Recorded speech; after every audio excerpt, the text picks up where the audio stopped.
శ్రీ గురుభ్యో నమః. నేను మీ ప్రసాద్. మీరు చూస్తున్నారు ప్రసాద్ పూజ టెంపుల్ బ్లాగ్. ఈ వీడియోలో మనం ఈ ఉగాది రోజున ఉగాది ఏ విధంగా చేసుకోవాలి అనేది ఈ వీడియో ఇప్పుడు మనం చూద్దాం. ముఖ్యంగా ఉగాది నాడు 5 కార్యక్రమాలు నిర్వహించాలి అని ధర్మసింధు లాంటి గ్రంథాలు వివరించాయి. అందులో మొదటిది తైలాభ్యంగనము, రెండవది నూతన సంవత్సరాది స్తోత్రము, తర్వాత మూడవది నింబ కుసుమ భక్షణము, దాని తర్వాత ధ్వజారోహణము, దాని తర్వాత పంచాంగ శ్రవణము. ఈ 5 కార్యక్రమాలు ఈరోజు నిర్వహించాలి. ముందుగా ఉగాది నాడు సూర్యోదయానికంటే ముందుగా నిద్రలేచి రోజువారీ కాలకృత్యాలన్నీ తీర్చుకున్నాక తైలాభ్యంగనము అంటే నూనెతో తలంటుకొని అభ్యంగన స్నానం చేయాలన్నమాట.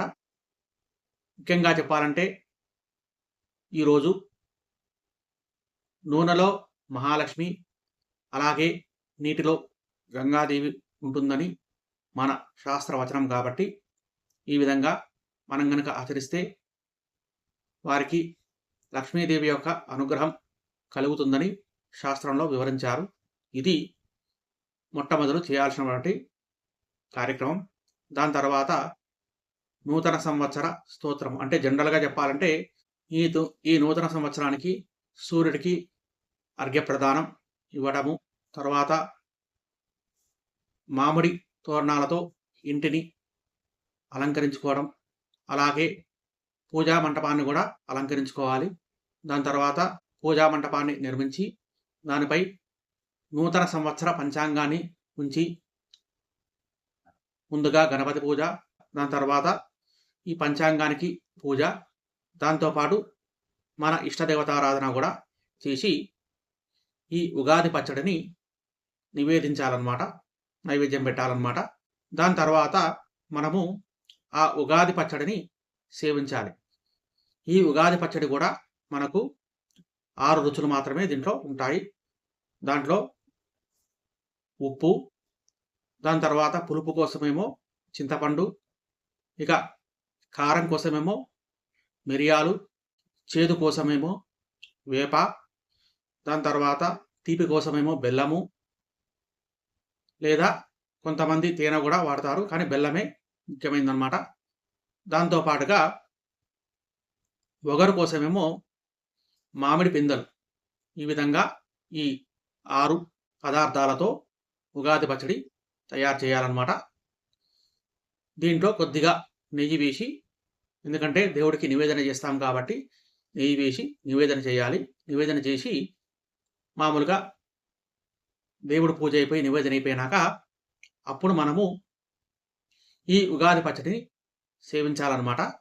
ముఖ్యంగా ఈ ఉగాది పచ్చడిని సేవించడానికి దానికొక శ్లోకం ఉంది.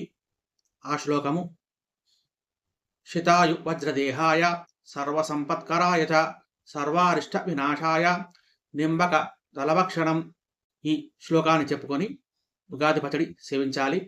దాంతోపాటుగా కొత్త కుండలో నీళ్లు పోసి మామూలుగా దానం ఇవ్వటం అనేది ఒక ఆచారము. ఎందుకంటే ఇక రాబోయేది వేసవి కాలం కాబట్టి ఈ వేసవి తాపాన్ని మామూలుగా తగ్గించుకోవడానికి అటు బ్రాహ్మడికి, పేదవాళ్లకు వాళ్ళ శక్తిని అనుసరించి ఉదక కుంభ దానాన్ని ఇవ్వడం అనేది ఒక ఆచారము. ముఖ్యంగా బ్రాహ్మడికి ఉగాది నాడు ఈ విధంగా దానం ఇవ్వటం చాలా విశేషం అన్నమాట. ఇక దాని తర్వాత ఇంకా చెప్పాలంటే ముఖ్యంగా ఈ 4 నెలలు అంటే ఈ చైత్ర, వైశాఖ, జ్యేష్ఠ, ఆషాఢ మాసాలు మొత్తం కూడా వేసవి కాలం కాబట్టి ఈ టైంలో వాళ్ళకు శక్తి ఉంటే చలివేంద్రాన్ని ఏర్పాటు చేయటము, లేదా దారిలో వెళ్ళే బాటసార్లకు నీటి వసతి ఏర్పాటు చేయటము, దాంతోపాటుగా అటు పక్షులకు కానీ పశువులకు కానీ నీటి కుంటలు ఏర్పాటు చేయడం కానీ, లేదా చిన్న చిన్న బౌల్లో నీళ్లు పెట్టడం కూడా ఒక మంచి విశేషం అన్నమాట. ఇది ఈ రోజు నుంచి ప్రారంభించడం చాలా విశేషం. పూర్వకాలంలో ఈ విధంగా ఏర్పాటు చేసేవాళ్ళు అన్నమాట.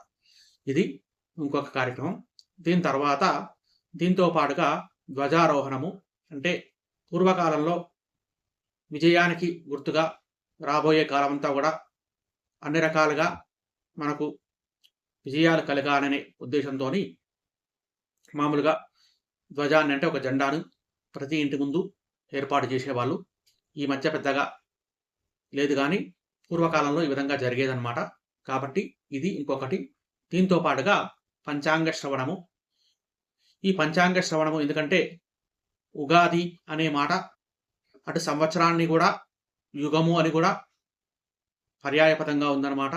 దాంతో పాటు యుగానికి ఆరంభము, సంవత్సరానికి ఆరంభం గాబట్టి, ఈ సంవత్సరంలో మామూలుగా గ్రహస్థితులు ఏ విధంగా ఉన్నాయి, దాంతో పాటుగా మనము మన రాశి గాని, మన నక్షత్రం గాని, దేశ గోచారం గాని ఏ విధంగా ఉంది, దానికి తగ్గట్టుగా మనం చేసుకునే పరిహార క్రియలు ఏ విధంగా ఉంటాయి అని తెలుసుకొని, వాటిని ఆచరించి, వాటి ద్వారా మనము లబ్ధి పొందడం అనేది కూడా ఈ సమయంలో మన యొక్క సాంప్రదాయం ప్రకారంగా వస్తున్నటువంటి ఆచారం అన్నమాట.